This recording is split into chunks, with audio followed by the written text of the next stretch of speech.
WDJCDBDJ Chase Radio.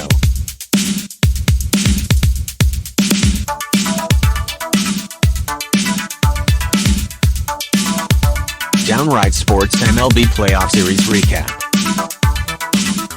Hosted by the Notorious Sports Critic Brent Reid. Listen at DJ Chase Radio.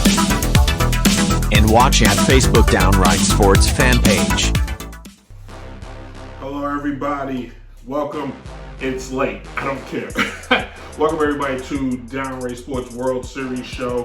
Very special show as we preview the upcoming 2022 2022 Baseball World Series. It's going to happen this Friday. I don't know why they're taking so long, but in any case, I'm your host, Brent Reid, the Notorious Sports Critic and the Sports Influencer. How about that? Just started doing that one. Have you ever heard the regular Downright Sports? I'm a sports fan. I try to speak to you the way sports fans speak to each other. So we're going to preview this World Series the same way sports fans would preview something, shall we? The World Series is going to have two teams. The Philadelphia Phillies, a former champion back in 2008, taking on a former champion in the Houston Astros, who won in 2017. How did these teams get here? We'll talk about that in just a second. But basically, the baseball season comes down to this. It comes down to this game. Best out of 7. If you don't know how it works, they play first team to win 4 wins the World Series. Okay, this is the second time in World Series history. I could be wrong, but I think I'm pretty sure I'm right. Second time in World Series history, two teams who were once in the same conference are facing each other, which is pretty cool if you think about it. So it's kind of awesome to see them go one-on-one with each other. Two teams, different sides of the track, couldn't be completely opposite. You know what I mean? Could not be completely opposite.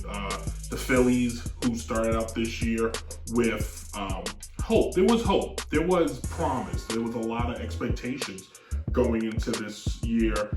A lot of teams, this was one of those teams where there was, we can see the Phillies making the playoffs, but not the World Series. Especially after they fired Joe Girardi, which I'm a fan of. I wasn't a fan of Girardi initially, and then the 2017 playoffs, he earned my respect again because I thought Girardi was too much of a fanboy. On wrestling, they call him a mark, and I thought he was too much of a mark. And that's what I was thinking. But I felt the game is different.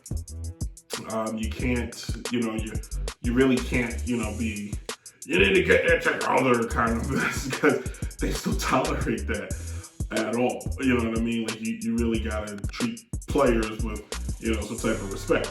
If not, you're gonna find yourself looking for work. But Philly, when they fired Girardi in June, and the guy who replaced him, believe it or not, was on the Yankees for like 100 years.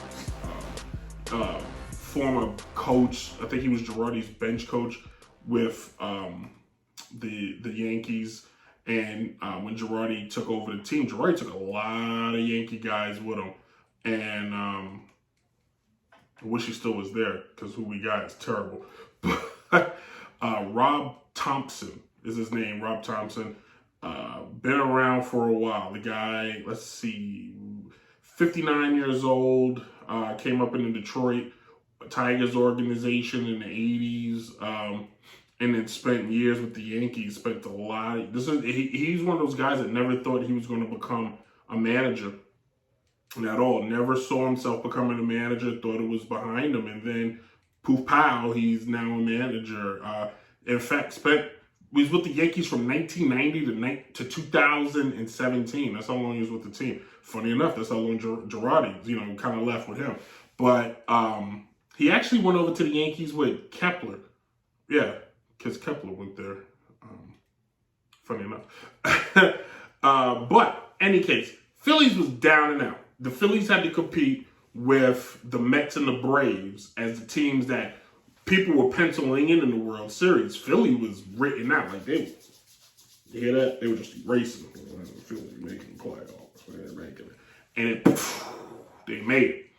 And what's funny enough is Bryce Harper, the MVP, missed a lot of years. Kyle Schwarber, who was the MVP of this team, he carried the team this year. If it wasn't for what Aaron Judge did, people would be talking about him for what he did offensively just for Philly alone and getting this team to where they are and carrying them throughout the entire year.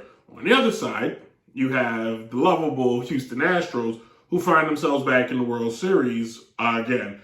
Funny enough, people act like the World Series is something that's new. Houston made the World Series in 2005? No, they didn't. They lost. The Cardinals made it. That's that game where Albert Pujols hit a home run and the ball hasn't landed yet. But the Houston has been on a revenge tour since they were caught cheating. And people thought it was over. They hired Dusty Baker, who came in and kind of just smoothed things over and basically has the team may have gotten better. This was a team that was in the World Series last year. They lost to the Braves, who last year was one of those teams that kind of surprised everybody. But here they are representing the American League again. And it either says that the American League is just this bad or Houston's just as good. Houston's got the best record in all of baseball. We're going to kind of narrow that down. But there's so many storylines in this World Series. And some of the key storylines are Bryce Harper maybe getting his first. Okay? Bryce left Washington and Washington, he had to watch his division rival, the team he was raised in, win a World Series. Like, he had to watch that. That's something he had to see. So you got to think in his mind, he never thought his time was going to come. He probably never expected, I mean, I'm sure he expected it, but I doubt in his heart of hearts, he was thinking like, you know what, I'm going to get there. I mean, he's a competitive guy, but the Phillies had not been looking good. And you got to, if you're Bryce, if you at one point was Bryce Harper, you had to start asking yourself, did I make the right decision? Did I choose wisely with leaving Washington? Well, looks like he's in a better position. And unlike Washington, Philly will spend money to keep this team together, to keep this team winning. They have done it in the past. And, you know, it looks like they can potentially do it again. And you got, you know, so you really want to, you know, be happy for Bryce Harper. Another storyline is the manager of the Phillies, and Thomason, who never thought he was going to be a manager, was happy being a good number two, and now he could win, and he can win a World Series. He won one as a bench coach, and now he can potentially win one as, he can be a guy who led the team, a team that so many people written off, and the team has basically bought into him in a way where he's like, they think, oh, this guy can lead us. Where they like him so much, they decided to bring him back next year already. Now, if he loses, we'll see how that works out. But they're like, hey, let's keep this guy around. He may be able to make magic happen, and he's doing it. Another storyline is Houston winning a World Series after being found cheaters and proving to the world that they didn't need to cheat to win. Now, here's the funny part. I'm a Yankee fan, and Yankee fans, oh, Houston cheated. Did they cheat this time? Because they swept the Yankees. The year they cheated, they went 7. This time, they got swept. So how much did they really cheat, okay? But you got the Houston team, guys like Altuve, who's on that team, trying to show, hey, we didn't cheat. Like, you know what I'm saying? And you got Dusty Baker, who's been, I don't want to say he's been chasing, but Dusty Baker has been chasing the World Series for a very, very long time as a manager. He has one as a player, but as a manager. If you look at Dusty's managing career, He started with San Francisco in 1993. Got them to the World Series in 2002, and then they let him go. Okay, so what did he do? He only just went to the Cubs, and in 2003 had the Cubs like moments away from going to the World Series if it wasn't for Bartman. Okay, fair enough. Dusty goes to Cincinnati, all right, where the Reds haven't been good since he left. I got his numbers here. So in Cincinnati, all right, in Cincinnati, come on, get off the screen. He had a winning percentage in Cincinnati of .524. It's above average. That's above 500. He finished in first twice, and he finished in third twice, and he finished his first 2 years. His first 2 years were a little rough, but the man was funny enough. It's funny because he lost to Philly in the NLDS, and he lost to San Francisco in NLDS, and then he lost in the wild card game. But he had the team in the playoffs 3 times. Okay, so fine. He takes a few years off, and in 2016, people who thought his career was over, he returns to Washington. Only had them the number 1 team in the East twice. Had them in the playoffs back-to-back years where they lost to the Dodgers, who eventually would lose to the Cubs, and then they would lose to the Cubs, who won the World Series the year before that. Fine. People think his career is over. Houston hires him, and he gets them to the playoffs. They lose to the Rays in the American League Championship Series. That was the pandemic year. And then they lost in the World Series last year, and they're back in the World Series this year. And so the man in San Francisco, winning record. The Cubs is the only place he has a losing record, and it's not by much. If he won 2 more games, it'd have been good. Cincinnati, winning record. Washington, winning record. Houston, winning record. Easy. Dusty Baker is most underrated manager in the game of baseball. Like, we're not going to go there, but Dusty's the most underrated manager in the game of baseball. So, I would love to see him win one. But if there's a way where Houston can lose, but Dusty gets the World Series, I'll be more than happy about that. Plus, Dusty's proven, age is nothing but a number. The man's 73 years old, and he's getting it done. And he looks like he's 52 years old. Because it don't crack, baby.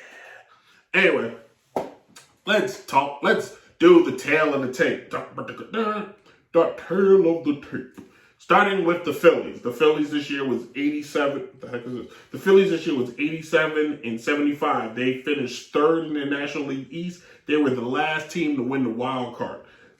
They went into the playoffs. They played in the wild card round, the first ever wild card round. They beat the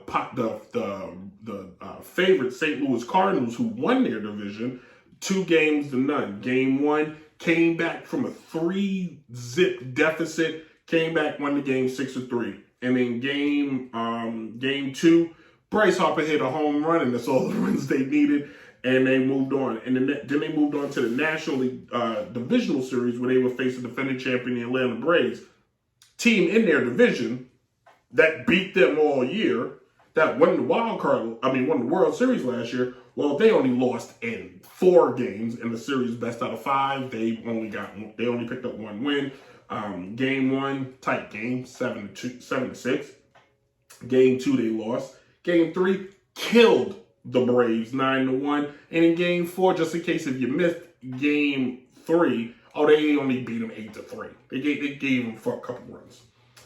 Move on to the National League Championship Series, where they beat the San Diego Padres, a team like them, young, up and coming, got a lot of moxie, got a lot to prove. Game 1, they would win 2-0. Game 2, they would lose 8-5. Game 3, they would win 4-2. Game 4, they started hitting. They were actually losing in Game 4 and came back to win 10-6. Game 5 was where Bryce Harper became a legend. This is the game where Bryce Harper became a legend. This is the game where Major League Baseball dropped the ball, because we should be seeing highlights of Bryce Harper hitting this home run every single day. If Bryce Harper was a quarterback in the NFL, it would have been on loop on ESPN. It would have started every show to this week. It's Bryce Harper's home run. Bryce Harper's home run. It's crazy how baseball has fallen from grace, but people still love the game, and I don't understand why baseball does a bad job in marketing this game. That's easy to market. Anyway, Bryce Harper hits the home run, gets Philly to the World Series for the first time since 2009. If you look at Philly from this past year, all right, they hit 205 home runs. They total bases was 2,320. They had an on-base percentage they walked 478 times. It's going to be relevant in a second. On-base percentage of 317 and slugging percentage of 424. That's pretty solid, if you ask me. They had a solid year. They're one of those teams, when you look at them, you're like, wow, they got pop. They hold you by the pitching, but they got pop. They will hit. Now, funny enough, they're getting ready to face a Houston team that's going to debunk everything I'm saying. But if you watch Philly this postseason, it's been a combination of pitching. Their pitching's been consistent, but they're getting the runs they need. They're getting key runs. The guys who need to be hitting the ball are hitting the ball, which brings me to who are their Showtime players. Bryce Harper, Cal Schwarber, JT Romano. Like, these guys are coming up clutch, if you will, in key situations. They're doing what they're paid to do.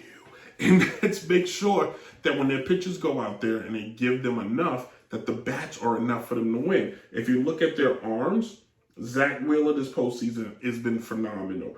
Aaron Nolo has been phenomenal. The guy, he's been the true ace, if you will. And Sir Anthony DeGrotto has been lights out. When they go to him, done. Like, he is not Sir. I like calling him Sir Anthony because it sounds good. Sir Anthony, 6 games this postseason, 3 hits, 1 earned run. He's just shutting them down. He's not playing around. He's like, yo, it's a done deal. They got Dave Robinson back, but I don't know how strong. But he's still, he's a guy who's got a ring. He's been there. They got Nola Syndergaard, who, quite frankly, is a former starter, which they need to watch out for, because if they get in a jam, he can come out and save them. So this Phillies team is built the way you want a team to be built. You got your sluggers, you got your pitchers, a little bit of this, a little bit of that. They got the fielding. They don't make a lot of mistakes. They just play loose and free, and that's huge. Which brings me to their opponent in the other corner, weighing about 900 pounds, because that's how these guys play. The best record in all of baseball with 106 and 56 losses. They finished 55-26 at home, 51-30 on the road. They don't care where they play. They come in to play you. They come in to beat you. They come in to give you them hands. And that is the Houston Astros. Here's their playoff history. They only swept Seattle. They were so determined to win. They went 18 innings and won. They swept the New York Yankees. Just beat them down. I watched that Yankees series closely. I'm going to tell you something right now. Houston never sweat. Those guys go out there and they have confidence of a silverback gorilla getting ready to fight a kitten. They do not care. Those guys just come to play, man. They're like, yo, whatever. The score is 5-0, fine. We're going to get you 6-0 that inning. Like, they are patient, but they're aggressive. I love watching them hit, even though I'm a Yankees fan. I love watching them hit because they're so aggressive. They don't do all this, like, throw your first pitch. Nah, that pitch is in the zone. We swinging. Like, you can't prepare for that because a team that is not afraid of your best pitch is going to make things real hard for you to beat them. Because they're patient but aggressive, which I know is like an oxymoron, but they are. They're like, that wasn't it. But you bring that thing here, I'm coming. Like, they know the zone. If they use analytics, they definitely don't. If you go back and watch the 70s and early 80s Dodgers, teams Dusty Baker played for, that's how Houston hits. We're not waiting. We're not working the count. It's, you can put your shift on. We'll just hit it the other way. Like, that's how they play. If you look at Houston, here are their numbers. Batting average, 248. They hit 214 home runs, only 10 more than Philly. Their on-base percentage was 319. What was Philly's? That's not bad. Very close. Slugging percentage, 424. Close. Total bases, 2,293. Yep. No. Yeah, 2,200. That's it, right? 2,293. Way more. No. Philly had a better on base percent. Had a better total base. Excuse me. So, who are their Showtime players? I don't know, guys. They're just the who's who of hitters. Jose Altuve, Yado Alvarez, and Alex Bregman, who's got the most career home runs for a third baseman. How freaking awesome is that in the playoffs? Don't sleep on Yadier Galera, who is in his 40s, but the guy is just like, they don't sweat. They go out there and they're like, what's the count? 2-0? All right. And then their count will be full. And then they'll hit a bomb or a solid base hit. They can beat you with consistent base hits, or they'll just wait, and hit a bomb. They're going to play, and wait. We're going to get back. Let's get back. Who are their arms? I don't know. Justin Verlander, Cy Young, future Hall of Famer. Lance McCullough, cool as the other side of the pillow. Their bullpen, 4 guys. I'm just going to name 3 of them. Ryan Priestley, Brian Abreu, Hunter Brown have allowed 0 hits this postseason. 0. That is Z-E-R-O, 0. You know what comes after 0? 1. You know what's after? You know what's before 0? Negative. They've allowed 0 hits, and they're going to face a Phillies team that's going to look to hit. This is going to be a World Series where you're going to have great pitching taking on great hitting, but at the same time, Houston has great hitting. Houston is the closest thing to the Yankees of the late 90s. A complete team. The Yankees of the late 90s had hitting and pitching. That was it. This is the same concept, hitting and pitching. Philly's got the hitting and pretty good pitching, but now they're pitching. Facing the Padres is one thing. That's a young team with no discipline.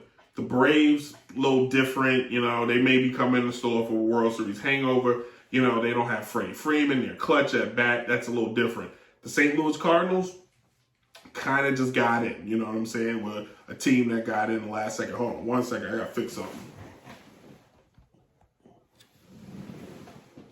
Sorry, one of the cameras went out. I don't have a cameraman. But you're now got yourself in a situation where you got 2 teams where Justin Verlander versus Bryce Harper, when that matchup comes up, oh boy, that's going to be exciting. Like, this is what we're going to expect. Who will win the World Series? I'm glad you asked. It's probably going to be Houston, but it's not going to be a sweep. It will be historic if Houston sweeps everybody. That would be historic. That would shut. You couldn't bring up cheating anymore because they took care of business. That's it. But I don't think you're going to sweep Philly.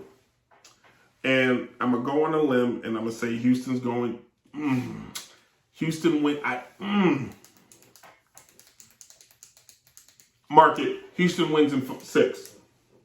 I got Houston in 6. Mark it. Philly wins game 1, no. I got Philly winning game 1. I do. Philly will win game 1. Philly will get a game at home, but Houston wins in 6. They come back to Houston and they raise the trophy, and they raise the Jolly Roger. That's in Pittsburgh. I don't know why I said that.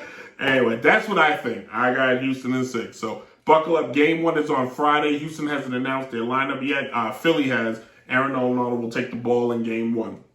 Thank you all for listening. Appreciate it. Thank you for watching on YouTube and on TikTok and on Instagram. That's how you get the promos out. Okay, follow Downright Sports on all those platforms. You can also download the podcast on Apple Podcasts, SoundCloud, Apple Podcasts, Spotify, Google Play, and anywhere all podcasts are downloaded. This episode is exclusively on DJ Chase Radio, which you can listen to new episodes of Downright Sports every Wednesday at 12 noon. But you can listen to the show weekdays from 12 to noon, just repeat episodes, but new episodes drop on Wednesday. I'm like Law and Order. I'm on all the time. Which brings me to Thursdays on Dynasty Radio at 8 o'clock at night. All day Saturday, starting on Fab 94.5. It hits at 8 a.m. And then finishing out Saturday on Track Radar Radio at 6 p.m. We finished the show. The show's schedule is done. Sundays at 12 noon at She Real Radio. Appreciate everybody. Thanks for tuning in. Thanks for listening. Hope you enjoy the World Series. New episodes of Downray Sports. You can watch live on Facebook Live every Tuesday at Downray Sports Facebook fan page. As always, be safe and deuces.